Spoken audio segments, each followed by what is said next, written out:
ትንሣኤዋም ሞቷም በእጃችን ነው ያለው። ፈላስፋው እንደተናገረው ፈላስፋው አንዱ የኔ ቢጤ ወፏን እንደዚህ ይዞ አንገቷ ላይ ነው ያዛት። ይህች ወፍ ሙታለች አልሞተችም ነው ያለ። ሙታለች ቢለው ይለቃታል፣ አልሞተችም ቢለው አቅማም ደካማ ስለሆነ ጫን ቢላት የለችም። እና ፈላስፋው የተናገረው ሕይወቷም ሞቷም በእጅ ነው ያለው። የኢትዮጵያ ትንሣኤ በኢትዮጵያውያን እጅ ነው ያለው፣ በእኛ እጅ ነው። የማንንም ጣልቃ ገብነት ሳናስገባ ኢትዮጵያውያን ተመካከረን። ችግሮች እኮ በየዘመናቱ ይፈጠራሉ። የችግሮች መፍቻዎች ግን አባቶቻችን ቁልፎች ነበሯቸው። ለሽማግሌ የሚተወው ለሽማግሌ ይተዋል፣ ለምሁራን የሚተወው ለምሁራን ይተዋል። ችግሩን የሚፈቱ ለሃይማኖት አባቶች መሰጠት ያለበት ለሃይማኖት አባቶች ይሰጣል። በእነዚህ የችግሩ ቁልፍ ይገኛል፣ ችግሩም ይፈታል። ማንም በጉልበት በኃይል በግዴለሽነት የራሱን ስሜቱን እንዳይወጣ እነዚህ መከላከያ ኃይሎች ናቸው። የሃይማኖት አባቶች ደግሜ ነው የምለው፣ የሀገር ሽማግሌዎች አይቼብሃለሁ ይላሉ። የሀገር ሽማግሌዎች አንተ ላይ አይቻለሁ፣ ችግሩን እንዳሰው አንተ ላይ አይቻለሁ።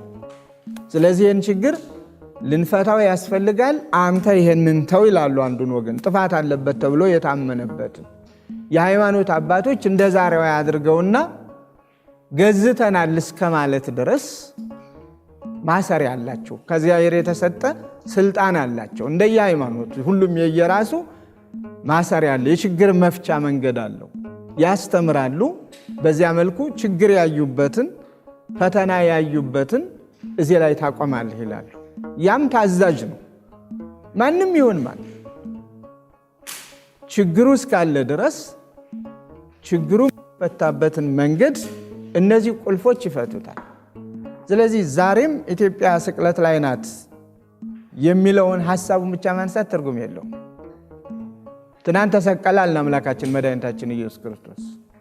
ሞተ አልን፣ ሙታንን ድል አድርጎ ተነሳ። ሞትን ድል አድርጎ ሞትን ድል አድርጎ ተነሳ ነው ማሰሪያ ያለ። የተሰቀለ ሞተ ካል የሞተ ደግሞ ተነሳ ነው። ስለዚህ እንደተሰቀለ የሚቀር የለም። ምክንያቱም ሞተ፣ ተቀበረ፣ በመቃብር ዋለ፣ መቃብርን ገለባብጦ ተነሳ እያልን ነው ያለ። አሁንም ለሞት የሚያበቃ ፍርድ እንኳ ቢኖር የሞት ፍርድ እኮ ውሳኔው ይነሳል በሚመለከተው አካል። ከታች አንዱ ይሙት በቃ ፈርዶ ከሆነ ከላይ ደግሞ እንደገና አይ በቃ የእድሜ ልክ እስራት ወይም ደግሞ የዚህ ተብሎ እኮ አንድ ሰው ነፃነቱን የሚያገኝበት ጊዜ አለ። እግዚአብሔርም ደግሞ በልዩ ነገሩ በልዩ ድንቅ ስራው የሚያድንበት ጊዜ አለ። የሞት ፍርድ የተፈረደበት መርዶክዮስን ብናስብ የሞት ፍርድ የተፈረደበት መርዶክዮስ ቀርቶ ገዳይ የነበረው ሐማ ሞቷል። በመጽሐፍ ቅዱስ ታሪካችን አለቀለት የተባለ ያኛው ነው፣ የሆነው ግን ሌላ ነው። ስለዚህ የሞት ፍርድን እግዚአብሔር ይለውጣል፣ መከራን እግዚአብሔር ያሳልፋል። ለዚህ ነው እኔ ቅድም በድርበቡ ሁላችንም ብንማርበት ስለሚገባን እያንዳንዳችን ብንማርበት ብዬ የሚያነሳሁት አምላካችን መድኃኒታችን ኢየሱስ ክርስቶስ ያስተማረን በዓለም ሳላችሁ መከራ አለባችሁ ነው። ግን አይዟችሁ ዓለምን ያሸንፈዋለሁ ነው። አሁን ጥላቻን የማሸነፊያውን እድል እንጠቀም ነው እያለች ያለች ቤተ ክርስቲያን። ጥላቻ ነግሷል፣ ፍቅር ጠፍቷል፣ ጉልበት ስልጣን አይሏል። እነዚህ ሁሉ ብቻቸው የትም አይደርሱም። ስልጣንም ጉልበትም የፈለገውን ኃይል ቢጠቀሙ ይሄዱና አወዳደቃቸው ይከፋል። እንደ መጽሐፍ ቅዱስ ታሪክም ብዙ መተረክ እንችላለን። ጉልበት የነበረው ኃይል የነበረው ሲመካ የነበረው ጎልያድ ነው። ግን አወዳደቁ የከፋው ደግሞ በመጨረሻ እሱ ነው። የተናቀው ዳዊት ነው። ግን አሸናፊ የሆነው ዳዊት ነው። ይሄ የዓለም ጠባይ ነው። ይሄ ግን አይጠቅምም። ሟችም ሳይኖር ገዳይም ሳይኖር እንደ እግዚአብሔር ፈቃድ በውይይት ችግሮቻችንን እንፍታ ነው። በውይይት ምን አሁን ሲያወሩትም ችግሩን መፍቻ ይሆናል ብለን የምናወራውን ሰዎች እንደየፈለገ እንደየስሜታቸው እየተረጎሙ ለሌላ ላላስፈላጊ ነገር ስለሚጠቀሙበት እኮ ነው አሁን ዝምታን እየመረጥን ያለ ነው። እኛ የምንናገረው አንዱን ለማስደሰት ሌላውን ለማስከፋት ግን አይደለም። እኔ የምናገረው ልበል ራሴን ወስጄ፣ ቤተ ክርስቲያን የምትናገረው አንዱን ለማስደሰት አንዱን ለማስከፋት፣ ለአንዱ አፋሽ አጎንባሽ ለመሆን ለአንዱ ደግሞ ጀግና ለመሆን አይደለም። ችግር የሚፈታበትን መንገድ ነው። ችግሩ እስካለ ድረስ ጉዳቱ የጋራ ነው። ፈተናው እስካለ ድረስ ፈተናው የጋራ ነው። ሁልጊዜ በአበው ብሂል አበይት ነጊያት ሲታገሉ የሚጎዳው ሳሩ ነው።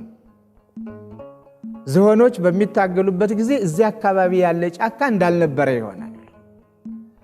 ጉልበት ያላቸው ሰዎች ጉልበት አለን ብለው ውዝግብ በፈጠሩበት ጊዜ፣ ጥላቻ በፈጠሩበት ጊዜ፣ ጦርነት በገጠሙበት ጊዜ ተጎጂው ምንም የማያውቀው የዋሁ ንጹሑ ቅዱሱ ለፍቶ አዳሪው የዕለት እንጀራ ፈላጊው ያልፍልኛል ብሎ መከራ የሚያዩ የሚወድቀው የሚነሳው ነው።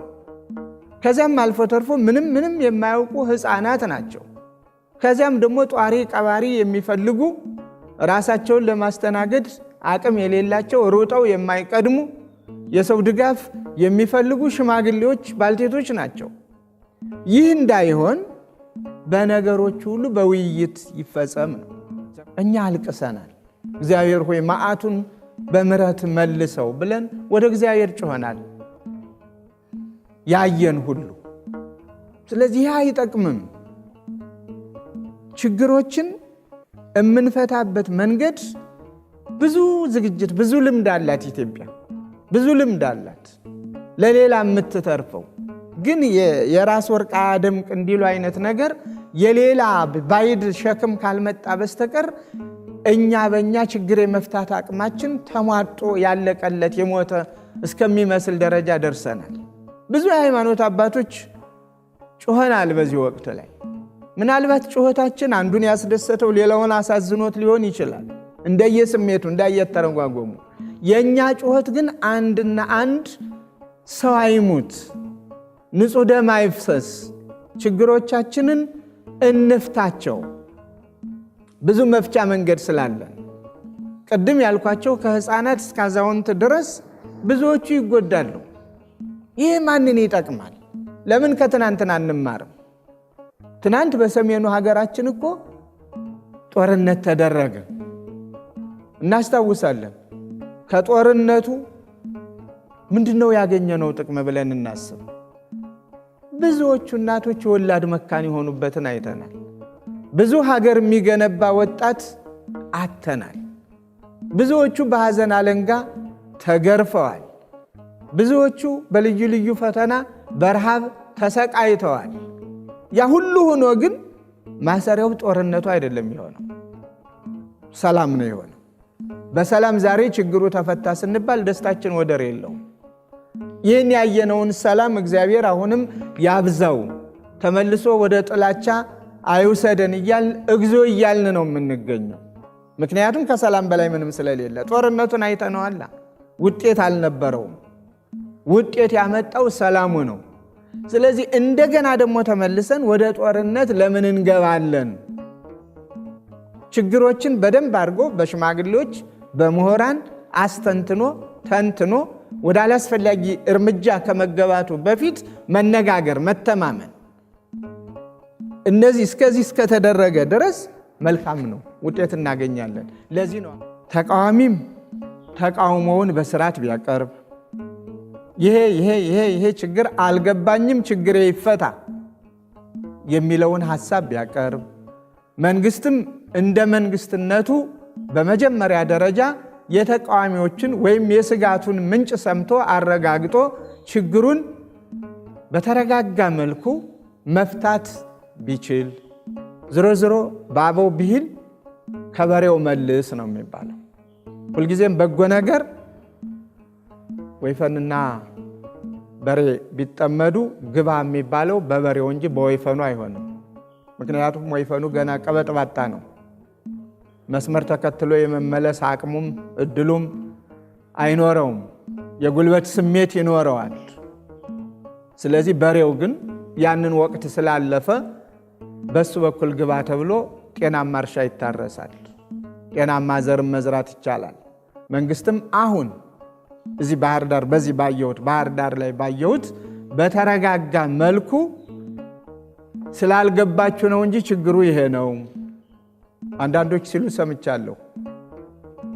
ወቅቱ፣ ሁኔታው፣ መግባባት አለመኖሩ ካልሆነ በስተቀር የተባለው መልካም ነው የሚሉ ሰዎችንም ሰምቻለሁ። በእርግጥ እርስ በርሷ የምትለያይ መንግስት አሁንም ልትጸና አትችልም። ሁልጊዜም መንግስት አንድ መንግስት ሲኖር ነው። ይሄ የታወቀ ነገር ነው። ግን አንድ መንግስት እንዲኖር አንድ መንግስት የሚሆንበትን መንገድ ለመፍጠር መወያየት፣ መነጋገር፣ ችግሩን መፍታት፣ እልክን፣ አላስፈላጊ ኃይልን፣ ጉልበትን ከየትኛውም አካል እሱን ማውገዝ ከየትኛውም አካል ኃይል፣ ጉልበት እነዚህ ስለማይጠቅሙ ለምንም ስለማይሆኑ ጉዳት እንጂ ጥቅም አለመኖራቸውን ደግሞ ራሳችን የዓይን ምስክሮች ስለሆነ ገና ሜዳ ላይ የወደቀው ብዙ ወገን አለን፣ የተፈናቀለ ገና በረሃብ አለንጋ እየተገረፈ ያለ ብዙ ወገን አለን። መከራ አለባችሁ። ቅድም እኮ ጠቅሼዋለሁኝ። በድርቁ መከራ የሚያይዘ ገና ብዙ ወገን አለን። ምድሪቷ እንኳ ፍሬ ባለመስጠቷ አይደለም ሰዎች እንደ ቅጠል ረግፈው አጥንታቸው ተጣግቶ አይተናል። አሁን ትናንት ቦረናን ያየ ሰው ሌላ ያስባል። ያንን እንኳ እንዴት ነው መቼ ነው ተሰልፈን የምንረዳው? አይደለም ቦረና ብቻ እዚሁ ራሱ በየእንትኑ በየመጠለያው ያሉት ያ በድርቁ ምክንያት በዚህ በጦርነቱ በመፈናቀሉ ምክንያት ደግሞ ብዙና ብዙ ነገር አለ። ስለዚህ ሁላችንም መልእክታችን ዜናም ከሆነ ዜና በለውና ወዳጄ ባቀረብከው ጥያቄ ሰላም ይፈጠር፣ በመተማመን ይሁን። ዳግም ወደ ጦርነት ላንገባ ሁላችን ዘብንቁ። ይሄ ደግሞ ንግግሮቻችንም በጨው የተቀመሙ ይሆኑ። እልክ ውስጥ የሚያስገባ ጥላቻ የነገሰበት ንግግር ማንም ባይናገር አይጠቅምም። ጥላቻ የነገሰበት ንግግር እንደው ዝም ብሎ ብድግ ብሎ እንደኔ እንደው እውነት ለመናገር ምናልባት የማታውቀው ላይ ዘባረክ ካልተባልኩ በስተቀር ይሄ መገናኛ ምንድነው የምትሉት ብዙሃን ልበለው ወይም ደግሞ ይሄ ፌስቡክ ምናምኑ አሁን ያመጣው ታሪክ ሁሉም ጸሐፊ ነው። ለመጻፍ እኮ ትንሽ እንደው እጁም የሚጽፈውን አንደበቱም የሚያወጣውን ልቡም የሚያመላልሰውን ኩላሊቱ አውቆ ቢጽፍ እኮ ፍቅርን ይዘራል። አሁን ግን በስሜት ጥላቻውን ያነግሳል። ከማናንሽ ደግሞ ሌላው እንዴት እንደዚህ ይለኛል ብሎ ይጽፋል። ከዚያ ወደ የት ይሄዳል? ወደ ጦርነት፣ ወደ አላስፈላጊ ንትርክ፣ ወደ አላስፈላጊ መለያየት። እንደዚህ አይነቱም ማዕቀብ ቢኖረው ኃላፊነት ያላቸው ብቻ የሚጠቀሙበት ቢኖር አሁን ኃላፊነት የለውም። ምናልባት የታወቁ ሚዲያዎች ኃላፊነት አለባቸው። የሚናገሩትን አውቀው የሚናገሩትን ተናግረው በተናገሩት ወይ ይወቀሳሉ ወይ ይቀጣሉ ወይ የሆነ ነገር ይባላል። አሁን ግን ምንም ዝም ብሎ የኔ ቢጤ ሁሉ ጸሐፊ ሆኗል እና አንዱን ካንዱ በማሳነስ በሃይማኖት ሌላው ሳይቀር በሃይማኖት እንኳን አሁን የሃይማኖት ጦርነት ላለመነሳቱም እግዚአብሔር ይሆነን። አሁን እኮ ወደዚያ ነው ሰዎች የሚያንደረድሩትም የራሷን ሃይማኖት መከተልና በራስ ሃይማኖት መገዛት ሲገባቸው ብድግ ብለው ገብተው ሰው ሃይማኖት ላይ የሚፈተፍቱ አሉ። በራሳቸው ልክ እንደ ቀሚስ ወይም እንደ ሸሚዝ ወይም እንደ አንድ ነገር ተሰፍቶ እንዲሰጣቸው የሚፈልጉ አሉ። ሃይማኖት የራሱ ልክ አለው። ሃይማኖት የራሱ ስርዓት አለው። ሃይማኖት የራሱ ሕግ አለው። ስለዚህ ሃይማኖቱ በሃይማኖት መንግስትም የራሱ የአንዲት ሀገር የራሷ ሕግ አላት፣ የራሷ ስርዓት አላት። በዚያው በስርዓቷ ችግሮች ሲፈጠሩ ደግሞ በየራሳችን ችግራችንን የምንፈታ የጋራ በሚያደርገው ደግሞ ሀገር የጋራ ናትና በጋራ ላይ ተሰባስበን ብንፈታ። ስለዚህ አሁን የልዩ ልዩ ሃይማኖት ተከታዮች በሙሉ ሁላችንም የሀገር ሽማግሌዎች፣ ሊቃውንቱ፣ ምሁራኑ ምሁርነቱ እዚህ ላይ ነው ሊሰራ የሚገባና ሀገሪቱን እንታደጋት፣ ሰላምን እናንግስ፣ ፍቅርን እናንግስ፣ ጥላቻን እናዋርድ፣ እንጣል፣ ለምንም አይጠቅመንም። ስለዚህ መንግስትና ህዝብ፣ ህዝብና መንግስት እጅና ጓንት ሆነን የምንኖርበትን መንገድ እናመቻች። ሁልጊዜ ምኞታችን ብዙ ነው። ምኞታችን ደግሞ ጠልፎ ሲጠለን እንጂ በጎ ነገር ሲያደርግ አይተን አናውቅም። ስለዚህ እግዚአብሔር ያለንን ነገር መልካም እያደረገልን እንድንኖር መልካም የምንሰራበትን ስራ እንስራ። እንዲህ ከሆነ ትንሣኤ ልቡና አለን፣ አልሞትን። አለበለዚያ በቁም የሞትን ያለን የምንመስል ግን ሞታችንን ያረጋገጥን ከመሆኑ ውጭ ሌላ እድል የለሾች እንመስላለንና ይህንን ነው ለወዳጅ